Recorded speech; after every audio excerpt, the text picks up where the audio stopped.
नमस्कार प्रेक्षकांनो, घरोघरी मातीच्या चुली या मालिकेच्या येणाऱ्या भागामध्ये जबरदस्त असा ट्विस्ट येणार आहे. तर प्रेक्षकांनो, देवी आईच्या कृपेने इथे जानकी आणि तिची आई लता या दोघींची लवकरच मंदिरामध्ये भेट होणार आहे. तर इथे नियतीने तब्बल 25 वर्षानंतर मायलेकीची भेट ही घडून आणलेली असते. तर प्रेक्षकांनो, आत्तापर्यंत जानकीला लता ही एक फ्रॉड बाई वाटत होती, पण लवकरच इथे जानकीला आपल्या आईचं सत्य समजणार आहे. तर आत्तापर्यंत जानकीला असं वाटत असतं की ही बाई माझं घर उद्ध्वस्त करायला आली. ऐश्वर्याच्या नादाला लागून ती माझं घर तोडण्याचा प्रयत्न करते. तिने माझ्या घराचे वाटे केलेत. पण आता लताने हे सगळं का केलं आणि ऐश्वर्याच्या सांगण्यावरून तिने अजून काय काय केलंय हे सत्य लता आपल्या मुलीला सांगणार. आणि त्याचबरोबर देवी आईसमोर तब्बल 25 वर्षानंतर इथे जानकी आणि तिच्या आईची भेट होणार आहे. तर प्रेक्षकांनो, येणाऱ्या भागामध्ये इथे अजून बऱ्याचशा गोष्टी घडत जाणार आहेत. तर इथे जानकीची आणि तिच्या आईची भेट होताच लताने ऐश्वर्याच्या कारस्थानाचा जानकीसमोर पाढा वाचलेला आहे. तिचा संपूर्ण कच्चा चिठ्ठा हा आता जानकीला सांगितलेला आहे. आणि त्याचबरोबर जानकीला समजलंय की ऐश्वर्याने प्रॉपर्टीचे पेपर बदललेले आहेत आणि संपूर्ण प्रॉपर्टी ही रणदिवेंची लुबाडण्यासाठी तिने प्रॉपर्टीचे नवीन पेपर स्वतःच्या नावाने बनवलेले आहेत. हे सत्य जानकीला कळताच जानकी आपलं गोकुळ वाचवण्याचा प्रयत्न करणार आहे. पण प्रेक्षकांनो, त्याआधीच ऐश्वर्याने इथे मोठं पाऊल उचललेलं असतं. इथे ऐश्वर्याने संपूर्ण रणदिवेंना, सुमित्राला धक्के मारून घरातून बाहेर हकललेलं असतं. गुंडांना बोलावून इथे सगळ्यांना धक्के मारून जेव्हा ऐश्वर्या घरातून बाहेर काढते तेव्हा प्रेक्षकांनो, सुमित्राचे डोळे पुन्हा एकदा उघडतात. सुमित्राचे डोळे उघडतात आणि सुमित्रा जाऊन आता जानकीचे पाय पकडते आणि जानकीची मनापासून माफी मागते. तर हे सगळं जे प्रकरण घडलेलं असतं त्याच्या मुळाशी जरी ऐश्वर्या असली तरीसुद्धा घराचे वाटे करण्यामध्ये सुमित्राचा सुद्धा मोठा हात आहे. तिच्यामुळेच इथे वाटण्या झाल्या आणि तिच्यामुळेच ऐश्वर्याला पेपर बदलता आले. तर प्रेक्षकांनो, कशा पद्धतीने गोष्टी घडत जाणार आहेत येणाऱ्या भागामध्ये आपण सविस्तरपणे बघूया. प्रेक्षकांनो, आपण बघितलं इथे आता ऋषिकेश जेव्हा वाटण्या करणार असतो तेव्हा सौमित्र म्हणतो की दादा, मला वाटणी वगैरे नको आहे आणि तरीसुद्धा तुला वाटणी द्यायची असेल तर माझा वाटा तुझा. मी आत्ताच तुला स्पष्टपणे सांगतोय, माझ्या वाट्याला जी काही जमीन येणार आहे, जी काही प्रॉपर्टी येणार आहे ती तू वापरायची. तुला जे काही करायचं आहे ते तू कर. आणि इथे मला शर्वरीचं आणि सारंगचं काही माहिती नाही. सारंगचं तर सोडूनच दे. शर्वरीला प्रॉपर्टी हवी असते. जरी विक्रांत म्हणतो की आम्हाला हे काही नको आहे, आमच्याकडे खूप आहे, तरीसुद्धा शर्वरीला हे हवं असतं, पण ती उघडपणे ते बोलत नाही. पण प्रेक्षकांनो, इथे आता ऋषिकेशला कळत असतं की शर्वरीला प्रॉपर्टी हवी आहे आणि त्याने तिच्या नावाने सुद्धा केलेले असते. पण शेवटीला इथे ठरल्याप्रमाणे प्रॉपर्टीचे पेपर ऐश्वर्या बदलते आणि संपूर्ण प्रॉपर्टी स्वतःच्या नावाने करते. तेव्हा इथे सगळं तिच्या मनासारखं झाल्यानंतर आता इथे पार्वती येते आणि म्हणते की हे ऐश्वर्या, तुझ्या मनासारखं झालं ना सगळं? प्रॉपर्टी घातलीस ना स्वतःच्या घशात? सगळं तुझ्या मनाप्रमाणे केले. आता लवकरात लवकर माझी मुलगी कुठे आहे ते मला सांग. तेव्हा प्रेक्षकांनो, इथे आता ऐश्वर्या म्हणत असते, अगं आत्ताच जर तुला सांगितलं तर तू लगेच निघून जाशील ना. त्याच्यामुळे आत्ताच मी तुला सांगणार नाही आहे की तुझी मुलगी कुठे आहे. मी आधीच सांगणार की तू कुठेतरी बाहेर मंदिरामध्ये देवदर्शनाला जातेस, बरोबर की नाही, 4 धामच्या यात्रेला जातेस असं मी सगळ्यांना सांगेन. आणि मग तू तुझ्या मुलीकडे जा. अशी अचानक निघून गेलीस तर सगळ्यांना तुझ्यावरती संशय येईल आणि मग जानकीला आधीच तुझ्यावरती संशय आहे. ती ऋषिकेशला सांगेल, पोलीस कंप्लेंट होईल. तू एक फ्रॉड बाई आहेस म्हणून पोलीस तुझा पाठलाग करतील. मग तू तुझ्या मुलीला भेटू शकणार नाहीस. तेव्हा आता तू गप्प बस. पण प्रेक्षकांनो, लताला वाईट वाटतं. लता म्हणत असते, मी तुमच्या पाया पडते हवं तर, पण लवकरात लवकर माझी मुलगी कुठे आहे ते मला सांगा. मला आता हे नाटक अजून करायचं नाही आहे. मला कुणालाही त्रास द्यायचा नाही आहे. मला माझ्या मुलीकडे जाऊ दे. मला पोलिसांच्या ताब्यात नाही जायचं आहे. मला शेवटची माझ्या मुलीला बघायचं आहे. तेव्हा प्रेक्षकांनो, जानकीला कळलेलं असतं की इथे ऐश्वर्याने प्रॉपर्टीचे पेपर बदललेत. तिला सगळ्या गोष्टी आठवतात की कशा पद्धतीने इथे लताने चक्कर येण्याचं नाटक केलं. ती तिच्यासाठी पाणी आणायला गेली आणि तेव्हाच ऐश्वर्याने ते पेपर बदलले. आणि जेव्हा ही गोष्ट जानकीला कळते तेव्हा ती लताला सुद्धा खडे बोल सुनावते. म्हणते की लताबाई, तुम्ही माझं घर तोडलंत. तुमचा आणि माझा काय संबंध? माझ्यावरती आईसारखं प्रेम करणाऱ्या माझ्या सासूबाई माझं तोंड बघायला तयार नाहीत. तुमच्यामुळे माझ्या घराच्या वाटण्या झाल्या. पण एक गोष्ट लक्षात ठेवा, कर्म फिरून येतच. जेव्हा तुमची जवळची व्यक्ती तुमच्यापासून दूर होईल ना, तेव्हा तुम्हाला कळेल की माणसं तुटण्याचं दुःख काय असतं. माणूस जेव्हा आपल्यापासून दूर होतं तेव्हाच जो एकटेपणा असतो ना, तो काय असतो ना, ते तुम्हाला कळेल, असं जानकी लताला म्हणते. तेव्हा लताला खूप वाईट वाटतं. लताला वाटतं की एक हसतं खेळतं भरलेलं घर माझ्यामुळे उद्ध्वस्त झालं, माझ्यामुळे वाटण्या झाल्या. तेव्हा जानकी म्हणते, सोडणार नाही आहे मी तुम्हाला. जेव्हा मी हे सिद्ध करेन की तुम्ही फ्रॉड आहात ना, तेव्हा मी पोलीस कंप्लेंट करेन आणि तुम्हाला अटक करायला लावेन. तेव्हा प्रेक्षकांनो, ऐश्वर्याच्या रूममध्ये शोधाशोध करत असताना जानकीला तिच्या आईचा आणि आपला फोटो मिळतो. तेव्हा ती ऐश्वर्याला विचारते की हा फोटो तुझ्याकडे कसा? तिचा गळा वगैरे दाबते आणि मग तिच्याकडून जाणून घेते हा फोटो तुझ्याकडे कसा आला. तेव्हा ती म्हणते की पार्वती. तेव्हा जानकी पार्वतीला शोधायला निघते. जानकी बाहेर येते, गुलाबला विचारते की पार्वती आई कुठे आहेत?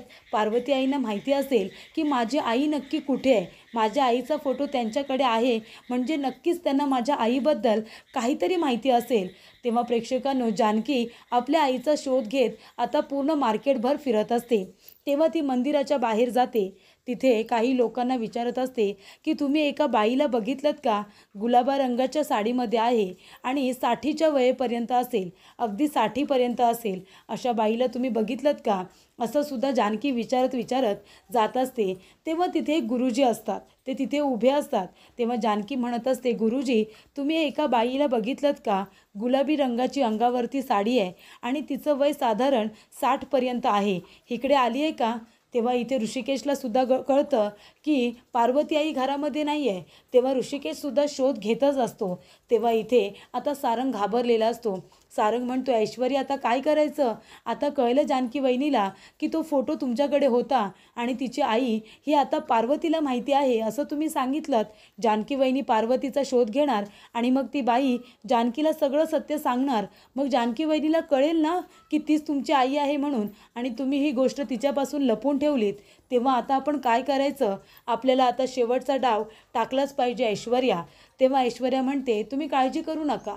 आता बघा मी काय करते ते. आता या घरामध्ये माझ्यावरती हात उगारायला किंवा मला धडा शिकवायला कोणीही नसणार आहे. आता या सगळ्यांची या घरातून कशी हक्कलपट्टी करते ते तुम्ही बघाच. बाहेरचाच रस्ता दाखवते. तेव्हा सारंग म्हणत असतो, ऐश्वर्या, जे काही करायचं आहे ते करा, पण ह्याच्यामध्ये माझ्या आईला आणि नानांना त्रास होईल असं काही करू नका. तेव्हा ऐश्वर्या म्हणते, नाही, त्यांना त्रास होणार नाही, काळजी करू नका. तेव्हा इथे प्रेक्षकांनो, आता जानकी जाते मंदिरामध्ये आणि आपल्या आईचा शोध घेत असते. तिला तिथे गुरुजी म्हणतात की गुलाबी रंगाची साडी नेसलेली बाई एक कुणीतरी आतमध्ये बसले. ती अर्धवट वयाची आहे. बघा तुमची आई असेल तर. तेव्हा इथे जानकी आता मंदिरात गेलेली असते, ती घरामध्ये नसते. पण इथे सगळ्यांवरती रुबाब दाखवणारी ऐश्वर्या पुन्हा तिथे येते आणि म्हणत असते, चला लवकरात लवकर सामान पॅक करायला घ्या, तुम्हाला या घरातून निघून जायचं आहे. तेव्हा ऋषिकेश म्हणतो, का? आम्ही का या घरातून निघून जायचं? तेव्हा इथे ऐश्वर्या म्हणते, तुम्ही का निघून जायचं म्हणजे? तेव्हा ऋषिकेश म्हणतो, या घराच्या 4 वाटण्या झाल्यात. आमच्यासुद्धा नावावरती घर आहे अजून, तुझ्या एकटीच्या नावाने झालेलं नाही आहे ते. तेव्हा इथे आता ऐश्वर्या म्हणत असते, संपूर्ण प्रॉपर्टी तुम्ही माझ्या नावाने केली. तू पण मूर्ख आहेस आणि तुझी बायको जानकीसुद्धा मूर्ख आहे. कळलं का ऋषिकेश रणदिवे? चला या घरातून बाहेर पडा. तेव्हा इथे आता सुमित्रा म्हणत असते, काय गं, काय झालं ऐश्वर्या? अशी का करतेस तू? तेव्हा ऐश्वर्या म्हणते, म्हातारे गप्प बस तू पण. तेव्हा नाना म्हणतात, ऐश्वर्या कशी बोलतेस तू तिच्याजवळ? तेव्हा इथे ऐश्वर्या म्हणते, गप्प बसे म्हाताऱ्या, तू पण जास्त बोलू नकोस. चला आताच्या आता या घरातून बाहेर पडा. हे माझं घर आहे. ही संपूर्ण प्रॉपर्टी माझ्या नावावरती आहे. अजिबात कुणी इथे राहायचं नाही, कळलं का? ऐश्वर्याचा तमाशा सुरू असतो तर इथे जानकी आपल्या आईला भेटते आणि फोटोबद्दल विचारते. ती म्हणते, पार्वती आई, हा फोटो तुमच्याकडे कसा? तेव्हा पार्वती म्हणत असते की हा माझ्या मुलीचा फोटो आहे जानकी. बरोबर म्हणालीस तू, मी पार्वती नाही आहे, माझं नाव आहे लता कारखानीस आणि ही माझी मुलगी आहे आणि ही मी आहे. तेव्हा जानकी म्हणते काय, याचा अर्थ तू माझी आई आहेस. तेव्हा इथे आता पार्वती म्हणते म्हणजे हा लहानपणीचा तुझा फोटो आहे जानकी. तेव्हा जानकी म्हणते हो, मधुभाऊंच्या आश्रमामध्ये तू लहानाची मोठी झाली आहेस का. तेव्हा जानकी म्हणते हो, मीच लहानाची मोठी झाली आहे. तेव्हा तुम्हाला कसं माहिती. तेव्हा लता म्हणते कारण हा फोटो माझा आहे, म्हणजे याचा अर्थ तू माझी मुलगी आहेस. हे आता लताला कळलेलं असतं. तेव्हा लता या घरामध्ये कशी आली, ऐश्वर्याने कसं तिचं ऑडिशन घेतलं, तिला पार्वतीचं नाटक करायला सांगितलं, तिने हे घर, ही प्रॉपर्टी लुबाडण्यासाठी मला या घरामध्ये आणलं आहे, हे सगळं आता ऐश्वर्याचं कारस्थान लता आपल्या मुलीला सांगते. आणि आता 25-26 वर्षानंतर माय लेकींची देवी आईच्या समोर भेट झालेली असते. त्यामुळे प्रेक्षकांनो, जानकी आनंदात असते, आपल्या आईला मिठी मारून खूप जास्त रडत असते. तेव्हा जानकी म्हणते आई, तू हे सगळं का केलंस, तुम्ही आधीच का नाही मला सांगितलं की तुम्ही तुमच्या मुलीला शोधताय म्हणून. तेव्हा इथे लता म्हणत असते अगं कसं सांगणार होते, मलासुद्धा इथे राहण्याची गरज होती, पैशांची गरज होती आणि तेव्हाच ऐश्वर्या मला मिळाली आणि तिने मला हे नाटक करायला सांगितलं. पण मला कळलं की ऐश्वर्याला माहिती आहे की माझी मुलगी कुठे आहे. मी तिला विचारलं आणि सांगितलं की मला हे नाटक करायचं नाही आहे, मला इथून जायचं आहे आणि मी निघूनसुद्धा गेले होते जानकी. त्यावेळेला नाही का तू सगळ्यांना म्हणाली होतीस की मी पळून गेले म्हणून. मी खरंच पळून गेले होते, पण मला त्या ऐश्वर्याने धमकी देऊन परत घरी आणलं होतं. तिने मला पैशांची धमकी नाही तर मला पोलिसांची धमकी दिली होती आणि तिने मला घरी परत आणलं होतं. नाहीतर हे नाटक मला करायचं नव्हतं जानकी, मी मनापासून नाही केलं. मला नव्हतं माहिती की माझ्या वागण्यामुळे इथे माझ्या लेकीचा संसार उद्ध्वस्त होणार आहे. तेव्हा इथे जानकी म्हणते आई, जे झालं ते झालं, तुझ्याकडून चुकून झालं गं, म्हणजे इथे तुला ऐश्वर्याचा खरा चेहरा माहिती नाही आहे म्हणून झालं. पण आता चल घरी आणि सगळ्यांना खरं सांग की तू ऋषिकेशची आई नाही, तू माझी आई आहेस आणि हे सगळं कारस्थान तुला ऐश्वर्याने करायला सांगितलंय हे सुद्धा सांगायचं. तेव्हा प्रेक्षकांनो, इथे आता जानकी लताला घेऊन घरी येते. तोपर्यंत ऐश्वर्याने आपला हिसका घरातल्या लोकांना दाखवलेला असतो. तेव्हा इथे जानकी आल्यानंतर तिला सगळं सत्य समजतं. ऋषिकेश सांगतो की जानकी, ऐश्वर्याने सगळी प्रॉपर्टी स्वतःच्या नावाने केले आणि ती आपल्याला आता घरातून बाहेर काढायला निघाले. तेव्हा जानकी म्हणते आई, मी तुम्हाला म्हणाले होते ना की ह्या आपल्या पार्वती आई नाही आहेत. ही पार्वती आई नाही आहे, पण ही ऋषिकेशची आई नाही तर माझी आई आहे, माझी सख्खी आई लता कारखानीस. तेव्हा इथे आता जानकी सगळ्यांना सांगत असते की मला माझी आई परत मिळाली आहे. हे सगळं नाटक ऐश्वर्याने केलं होतं. ऐश्वर्याच माझ्या आईला या घरामध्ये घेऊन आली होती प्रॉपर्टी लुबाडण्यासाठी. हो ना ऐश्वर्या, का केलंस तू असं, ह्या प्रॉपर्टीसाठी का तू माझं घर उद्ध्वस्त केलंस गं. माझ्याच आईला माझा संसार मोडायला घेऊन आलीस, माझं इथे आयुष्य उद्ध्वस्त करायला घेऊन आलीस. तेव्हा इथे आता पार्वती सांगते की मी स्वतःहून नाही आली, ही ऐश्वर्या मला इथे घेऊन आली. ऐश्वर्याने मला पैसे दिले होते. मला तेव्हा माहितीसुद्धा नव्हतं की हे माझ्या लेकीचं सासर आहे. माझ्या लहान मुलीचा फोटो मला दिसला आणि मी ऐश्वर्याला विचारलं की माझी मुलगी कुठे आहे. ती म्हणाली की मी ॲड्रेस देईन, पण तोपर्यंत तुला हे नाटक करावं लागेल. आणि मी माझ्या मुलीसाठी हे नाटक करत गेले, नाहीतर मला तुमचं घर उद्ध्वस्त करायचं नव्हतं. मी तर या घरातून पळूनसुद्धा गेले होते, तरी ऐश्वर्या मला पुन्हा घेऊन आली. मला माफ करा. हा माझ्या लेकीचा आणि माझा फोटो मधुभाऊंकडे मीच तिला सोडलं होतं. मला माझं स्वप्न पूर्ण करायचं होतं म्हणून मी इथे मुंबईमध्ये गेले होते जानकीला आश्रमामध्ये सोडून. मधुभाऊंबद्दल खूप ऐकलं होतं की ते इथे अनाथ आश्रम चालवतात. इथे वात्सल्य आश्रमामध्ये ते मोठ्या लोकांपासून ते लहान मुलांपर्यंत सगळ्यांना आसरा देतात. म्हणून मी माझ्या मुलीला एक चांगलं घर मिळवून दिलं, जिथे माझी मुलगी सुखी राहील. तिथे तिला ठेवून मी निघून गेले होते आणि नंतर जेव्हा मी तिला भेटायला आले तेव्हा माझ्या मुलीचं लग्न झालं होतं आणि मग मला तिचा संसार मोडायचा नव्हता म्हणून मी नाही आले. तेव्हा प्रेक्षकांनो, या सगळ्या गोष्टी आता लता सांगते. तेव्हा इथे ऐश्वर्या म्हणते हो, मीच केलं हे सगळं, मीच केलं. काय करायचं आहे ते करा जा, पण आता तुमच्याकडे वेळ नाही आहे. आता हे घर माझ्या ताब्यात आहे. ही संपूर्ण प्रॉपर्टी आहे ना रणदिवेंची, ती आता ऐश्वर्या रणदिवे नाही तर ऐश्वर्या सयाजी विखे पाटील हिच्या नावावरती आहे. मी माझ्या वडिलांना दिलेला शब्द पूर्ण केला आहे. चला आता चला, या घरातून चालते व्हा. तुम्ही असे तसे चालते होणार नाही, तोपर्यंत प्रेक्षकांनो ऋषिकेशने इथे आता फोन केलेला असतो अवंतिकाला आणि सौमित्राला. त्या दोघांना सुद्धा बोलावून घेतलेलं असतं. ऐश्वर्याने जसं त्या लोकांना घरातून जाण्याची धमकी दिलेली असते तेव्हाच ऋषिकेशने फोन करून सौमित्राला बोलावून घेतलेलं असतं. सौमित्र तिला अडवण्याचा प्रयत्न करतो. तू आमची फसवणूक केली आहेस असं सांगतो. ऐश्वर्या म्हणते जे काही करायचं आहे ते कर, पण ह्या घरातून निघायचं. चला, इथे ऋषिकेशने स्वतःहून सह्या केल्यात प्रॉपर्टीच्या पेपरवरती. ह्या काय कुणाच्या सह्या आहेत? ह्या ऋषिकेशच्याच आहेत ना. सगळी प्रॉपर्टी माझ्या नावावरती आहे. तेव्हा इथे ऋषिकेश म्हणतो सारंग बायकोच्या बैला, अरे बघ काय केलं तुझ्या बायकोने, सगळी प्रॉपर्टी स्वतःच्या नावाने करून घेतली. आणि तू काय केलंस रे? हेच केलंस ना, तिची मदत केलीस ना आम्हाला घरातून बाहेर काढण्यासाठी. ठीक आहे, तुला काय वाटलं ही प्रॉपर्टी घेतलीस म्हणून मी काहीच करू शकणार नाही का? याआधीसुद्धा मी सगळं शून्यातून उभं केलं आहे आणि आत्तासुद्धा करेन. तेव्हा प्रेक्षकांनो इथे आता ऋषिकेश म्हणत असतो की तुला जे काही करायचं आहे ते कर, पण एक गोष्ट लक्षात ठेव, एक वेळ अशी येईल ना की ऐश्वर्या तुलासुद्धा धक्के मारून या घरातून बाहेर काढते की नाही बघस तू, आणि तो दिवस लवकरच येईल ना तेव्हा तुझे डोळे उघडतील. तेव्हा इथे सारंग आता गप्पच बसतो. सारंग म्हणतो ऐश्वर्या तुम्ही तर ही प्रॉपर्टी आपल्या दोघांच्या नावाने करणार होतात ना. तेव्हा ऐश्वर्या म्हणते गपे दीड फुट्या, मी तुझ्या नावावरती का करेन ही सगळी प्रॉपर्टी? आणि हे बघ या लोकांना धक्के मारून जसं बाहेर काढते ना, तुलासुद्धा या घरातून बाहेर काढायला मला वेळ लागणार नाही. त्याच्यामुळे जास्त बोलायचं नाही. यांच्याबरोबर जायचं असेल तर जा, आणि जर राहायचं असेल ना तर शिस्तीत राहायचं, माझं गुलाम बनून राहायचं. मी जसं म्हणेन तसंच करायचं, कळलं काय सारंग? असं ऐश्वर्या सगळ्यांनाच म्हणत असते. तेव्हा प्रेक्षकांनो इथे ऋषिकेश म्हणत असतो आई बघितलंस ना, बघितलंस हे ऐश्वर्यावरती आंधळा विश्वास ठेवलास तू. आणि जानकीला काय म्हणाली होतीस? जानकीला म्हणालीस तू पित्तळ, आणि ह्या ऐश्वर्याला सोनं म्हणालीस ना. आता बघितलंस कोण पित्तळ आहे आणि कोण सोनं आहे ते? माझी जानकी ही असली सोनं आहे ग या घरासाठी.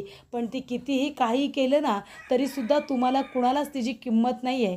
जिथून तुला कळलं की आम्ही सावत्र आहोत तिथून तू आम्हाला वेगळी वागणूक द्यायला सुरुवात केलीस, बरोबर की नाही?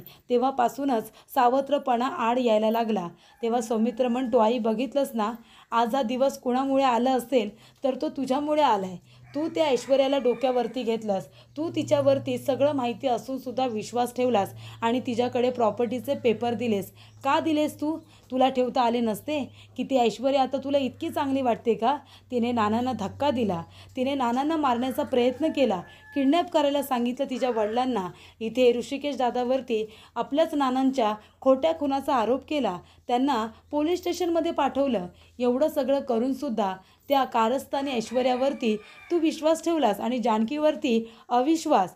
तेव्हा प्रेक्षकांनो सुमित्राला आता डोळे उघडलेले असतात.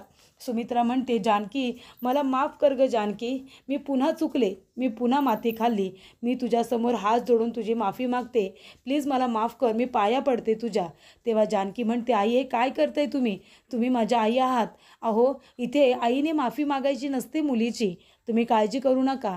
ह्या ऐश्वर्याने फसवून हे सगळं केलं आहे ना, आपल्याला आपल्याच गोकुळामधून बाहेर काढलं आहे. अहो पण तिचा खोटाडेपणा किती दिवस टिकणार आहे? मी लवकरच येईन ऐश्वर्या आणि माझं घर मिळवेन, असं आता जानकी ऐश्वर्याला चेतावणी देते.